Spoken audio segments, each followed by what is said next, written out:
오늘도 우리에게 새날을 허락해 주신 하나님께 감사드립니다. 기도하겠습니다.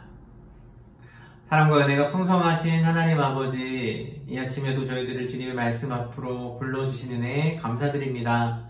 한 주 동안 묵상했던 베드로후서 말씀을 우리 마음 가운데 새길 수 있도록 인도하여 주시고, 오늘도 주님이 주시는 말씀을 듣고 그 말씀을 통하여 새 힘을 얻는 저희들 될 수 있도록 인도하여 주시옵소서.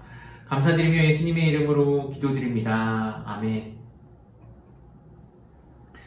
한 주 동안 베드로후서 말씀을 함께 묵상했습니다. 오늘은 베드로후서의 마지막 부분을 함께 읽었습니다.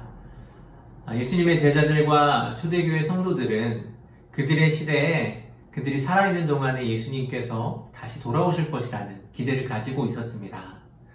하지만 예수님의 제자들 중에서 많은 이들이 죽고 이 편지를 쓰는 베드로도 죽음을 앞두고 있음에도 불구하고 예수님께서는 아직 돌아오시지 않고 계셨습니다. 왜 예수님은 아직도 돌아오시지 않는 것일까? 정말 예수님이 돌아오시긴 하는 것일까? 하는 의문이 그들의 마음속에 생겨났습니다. 2000년이 지난 오늘에 이르기까지 여전히 예수님은 돌아오시지 않았습니다. 우리들도 이러한 의문을 가질 수 있습니다. 오늘 본문은 예수님의 재림이 연기되는 이유를 설명해 주고 있습니다. 첫째로 하나님의 시간과 우리의 시간은 다르다는 것입니다. 오늘 본문 8절에서는 죽기는 하루가 1000년 같고 1000년이 하루 같다고 이야기합니다. 하나님은 우리가 느끼는 시간에 매여 계신 분이 아니라 오히려 그 시간을 창조하신 분이시고, 그래서 그 시간을 초월하신 분이십니다. 하나님의 약속은 우리가 더디다고 생각하는 것처럼 더딘 것이 아닙니다. 둘째로 하나님은 심판을 오래 참고 계시다는 것입니다.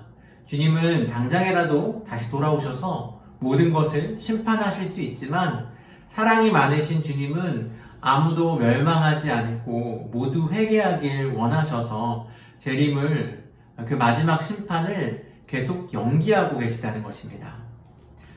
주님은 오래 참으시면서 한 사람이라도 더 구원받기를 원하고 계시는 분이십니다. 하지만 그럼에도 불구하고 예수님은 반드시 돌아오실 것입니다. 그리고 오늘 본문은 그날이 도둑같이 예상치 못한 때에 갑자기 이를 것이라고 이야기합니다. 그때 하늘은 불에 타서 풀어지고 물질은 뜨거운 불에 녹아내릴 것이지만, 거룩한 행실과 경건함으로 그날을 기다린 사람들은 새하늘과 새 땅을 맞이할 것입니다. 이 사실을 아는 우리는 어떻게 살아야 하겠습니까? 우리는 세상의 소리에 미혹되어 믿음이 흔들려서는 안 됩니다. 심판이 없을 것처럼 방탕하게 살아서는 안 되고 그날을 준비하는 자세로 살아가야 합니다. 하나님 앞에서 점도 흠도 없는 모습으로 나타나기 위해 힘써야 합니다. 그러기 위해서 우리는 그리스도의 은혜 안에서 그리스도를 아는 지식이 자라나는 영적인 성장, 성화를 이루어야 합니다.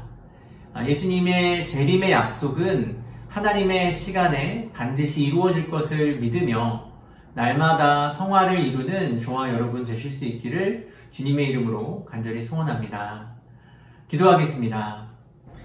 사랑과 은혜가 풍성하신 하나님 아버지, 우리의 눈에 보기에는 주님이 더디 오시는 것 같지만 주님의 시간표에 반드시 주님이 돌아오신다는 사실을 말씀을 통하여 다시 한번 확인하게 해주심을 감사드립니다.